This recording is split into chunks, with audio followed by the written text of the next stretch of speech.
The basement door slammed shut above me, plunging me into darkness. I heard the distinct click of the deadbolt sliding into place, followed by my father's heavy footsteps moving away. My name is Emma, and at 23, I never thought I'd find myself locked in my parents' basement like some dark family secret. You'll stay there until you learn your lesson. My mother's voice drifted through the door, cold and unfamiliar. Maybe this will teach you to stop embarrassing this family.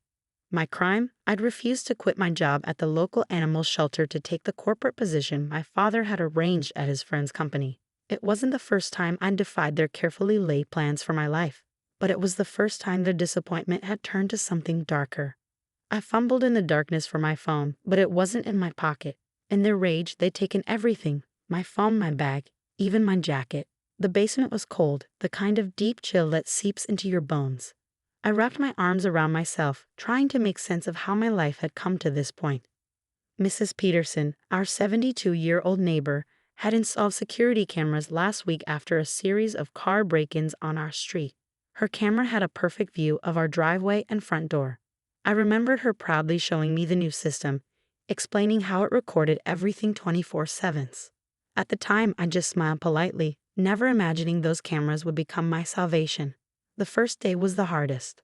I could hear life continuing normally above me: phone calls, TV shows, even my mother hosting her weekly book club. Nobody questioned my absence. Through the tiny basement window, I watched feet passing by on the sidewalk, wondering if anyone would notice something was wrong. Emma ran away. I heard my mother tell someone on the phone, her voice perfectly practiced in concern. "We're so worried. She's been acting out lately. You know how young people can be." I wanted to scream, to bang on the walls and let everyone know I was here, trapped in my own home by the people who were supposed to protect me. But I knew that would only make things worse. My parents had mastered the art of appearance, respected members of the community, successful business owners, perfect family. Nobody would believe the truth. The only food I had was what they pushed through the cat flap they'd installed in the door: protein bars and bottles of water, like I was some animal they were keeping barely alive. "Until you agree to take the job," my father would say each time, his voice stern through the door. "This is for your own good, Emma. You're throwing your life away at that shelter." By the third day, I was losing track of time. The darkness played tricks on my mind, making hours feel like days. The only constant was Mrs. Peterson's security light that came on every evening, casting a faint glow through the small window. I'd watch that light, holding onto it like a lifeline. What my parents didn't know was that Mrs. Peterson didn't just have cameras. She watched them obsessively. Every morning, she'd review the footage while drinking her coffee, keeping track of the neighborhood's comings and goings. She'd notice that I hadn't left the house, despite my parents' claims. She'd see that no one had come or gone through any door or window. The truth was being recorded, frame by frame. On what I think was the fourth day, I heard Mrs. Peterson's voice through the basement window. "Emma? Are you down there, dear?" Her voice was quiet but clear. My heart leaped into my throat. "Mrs. Peterson." I whispered back, pressing close to the window. "Yes, I'm here. They locked me in." "I know, dear. I've seen everything. The police are on their way. Just hold on a little longer." I slid down the wall, tears streaming down my face. Someone knew. Someone had seen. The carefully constructed facade my parents had built was about to crumble. And for once, I wasn't worried about being the one to break it. I heard sirens in the distance growing closer. Above me, footsteps quickened, voices raised in panic. My father's angry shouts, my mother's shrill protests. Then the sound of the front door being forced open, multiple footsteps entering our perfect family home. The basement. I heard Mrs. Peterson's voice, stronger now. "She's in the basement. I have 4 days of footage showing they never let her out." The deadbolt clicked and light flooded down the stairs. As I shielded my eyes, I saw uniformed officers descending, their flashlights sweeping the darkness. Behind them, I could see my parents being held in a living room, their faces a mix of rage and disbelief. Mrs. Peterson stood at the top of the stairs, her tablet in hand, already showing the footage to another officer. The perfect evidence of my parents' perfect crime, caught by a neighbor's caring eyes. As they helped me up the stairs, my legs shaky from days of confinement, I caught my mother's eye. "How could you?" she hissed. "We're your parents." I straightened my back, finding strength I didn't know I had. Parents don't lock their children in basements, I said, my voice hoarse but clear. And they don't get to decide what makes someone a disappointment. The days following my rescue were a blur of police statements, medical examinations, and concerned social workers. I stayed with Mrs. Peterson, who turned out to be exactly the support system I needed. Her small yellow house, filled with cat figurines and the constant smell of fresh cookies, became my safe haven. You know, she said one morning over tea, I didn't install those cameras because of car break-ins. She patted my hand gently. I've been watching your parents for years, the way they treated you. I knew something wasn't right. I just needed proof. The local news had picked up the story, though they kept my identity private. Prominent business couple arrested for false imprisonment of adult daughter. The headlines were everywhere. My parents' perfect reputation was crumbling, and their friends were scrambling to distance themselves. My father's business partner, the one who'd offered me the job that started this nightmare, publicly denounced them.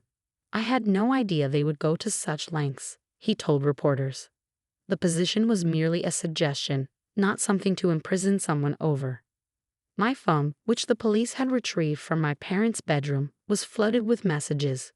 Most were from family members, split between those horrified by what had happened and those who insisted I was overreacting. They were just trying to help you, my aunt wrote. You're destroying the family by pressing charges. I deleted those messages without responding. The animal shelter where I worked became my sanctuary. My boss, Sandra, welcomed me back with open arms and fierce protectiveness. She even promoted me to volunteer coordinator, the position I'd been working toward before everything happened. Your parents called here multiple times while you were away, Sandra told me, choosing her words carefully. They tried to quit on your behalf, said you found a better opportunity. I knew something was wrong. You'd never leave without saying goodbye to the animals. Working with the shelter animals helped me heal. There was something therapeutic about caring for creatures who'd also experienced trauma but still found the strength to trust and love again. I spent extra time with a three-legged German shepherd named Max, who'd been rescued from an abusive home. We were both survivors, learning to navigate our new realities. Mrs. Peterson's security footage became the centerpiece of the prosecution's case. The videos were damning, showing my parents going about their daily lives while their daughter was locked away, hosting dinner parties, attending social events, all while maintaining the lie that I had run away. The most shocking clip was from the second day of my imprisonment. It showed my mother gardening right outside the basement window, humming to herself while I was trapped below. She'd later told police she was teaching me a valuable lesson about responsibility. My parents' lawyers tried to spin it as a family disagreement that got out of hand. They were concerned of their daughter's future, the lawyer argued. Their methods, while extreme, came from a place of parental concern. The prosecutor, a fierce woman named Ms. Martinez, wasn't having any of it. Parental concern doesn't involve false imprisonment, she countered. This was about control, pure and simple. One morning, as I was feeding Max at the shelter, Sandra called me into her office. A letter had arrived from my father's company. I opened it with shaking hands, expecting more threats or manipulation. Instead, I found a check, a significant one, with a note from the board of directors. As compensation for the distress caused by our former CEO's actions, we would like to offer our support to the animal shelter's rehabilitation program. We understand this is where your true passion lies. I sat there, staring at the check, tears blurring my vision. The money that had been meant to control me was now going to help the very cause my parents had tried to force me to abandon. It felt like poetry. Mrs. Peterson helped me establish a new program at the shelter with the funds. One specifically focused on helping animals from abusive situations. We named it Second Chances, and Max became our mascot. You see, Mrs. Peterson said, watching me work with a newly rescued cat. Sometimes the worst moments in our lives lead us exactly where we're meant to be. She was right. Despite everything, or perhaps because of it, I was finally building the life I'd always wanted. My parents had tried to break my spirit, but they'd only make me stronger. As I watched Max playing with shelter volunteers, his 3 legs not slowing him down one bit, I realized we both found our way to something better than mere survival. We found our purpose. The preliminary hearing was approaching, and while I was nervous about facing my parents in court, I wasn't afraid anymore. Their power over me was gone, shattered like the perfect family image they'd tried so hard to maintain. "Ready for tomorrow?" Mrs. Peterson asked, bringing me another cup of tea.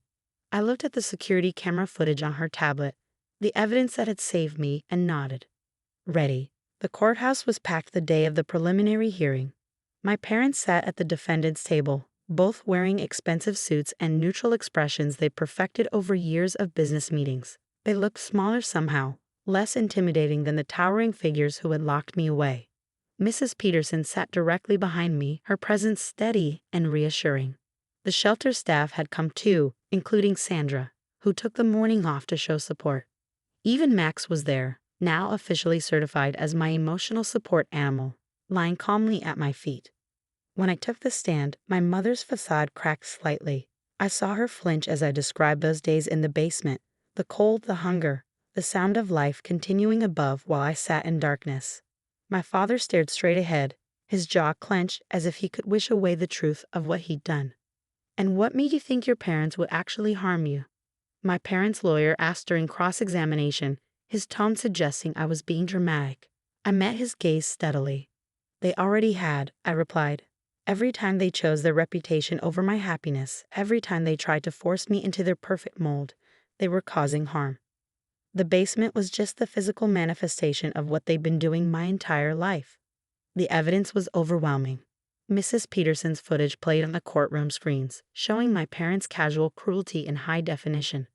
The medical reports detailed the effects of my confinement: mild malnutrition, vitamin D deficiency, anxiety disorder. The prosecution presented a pattern of controlling behavior stretching back years. My parents took a plea deal: 3 years in prison, suspended sentences, mandatory counseling, and permanent restraining orders. Some thought it was too lenient, but I didn't need them to suffer. I just needed them to stay away. "I hope you understand what you've done to this family," my mother said during her statement to the court. "Everything we did was for you." I stood up, Max pressing against my leg supportively. "No," I said, my voice clear and strong. "Everything you did was for yourselves. But thank you. You taught me exactly what kind of person I don't want to be." 6 months later, the Second Chances program at the shelter was thriving. We'd helped rehabilitate dozens of animals and found them loving homes. Max had become something of a local celebrity, his story of overcoming abuse inspiring others to adopt special needs pets. Mrs. Peterson had become a regular volunteer, spending her mornings helping socialize nervous animals. "They just need someone to believe in them," she'd say, gently coaxing scared cats out of their shells, "just like you did." The basement of my parents' house had been converted into a temporary shelter space while they were in prison. Their perfect home, the site of my imprisonment, was now a place of healing and hope. The irony wasn't lost on anyone. 1 year to the day after my rescue, I received a letter from my mother. Her handwriting was shaky, different from her usual precise script. She wrote about her therapy sessions, about finally recognizing the damage she'd done. She asked for forgiveness, not for her sake, she claimed, but so I could find peace. I folded the letter carefully and placed it in a box with the others she'd sent. Maybe someday I'd be ready to read them properly, to consider her words. But not yet. My peace hadn't come from forgiveness. It had come from freedom. That evening, I sat on Mrs. Peterson's porch, watching the sunset while Max played in her garden. The security cameras were still there, now serving their original purpose of neighborhood watch. Sometimes I caught myself looking at them, not with fear, but with gratitude. "You know," Mrs. Peterson said, bringing out her famous cookies, "when I installed those cameras, I never imagined they'd help save someone's life. But I always knew you were meant for more than what they planned for you." I smiled, scratching Max behind his ears. "We all were," I said, watching him navigate the garden confidently on his 3 legs. Sometimes you just need someone to see you, really see you, to find your way out of the dark. The shelter was hosting an adoption event the next day. We'd named it From Darkness to Light, and all the proceeds would go to helping more animals find their second chances. My story had inspired other shelters to start similar programs, creating a network of support for both animals and people escaping abuse. As the sun set, casting long shadows across Mrs. Peterson's garden, I felt a deep sense of peace. My parents had tried to lock away what they saw as my defiance, but they'd actually set me free, free to be who I was meant to be, free to help others find their way out of their own dark places. Max rested his head on my lap, his eyes full of trust and love. We both found our light, our purpose, our family. Not the one we were born into, but the one we chose. The one that chose us back. And that made all the difference.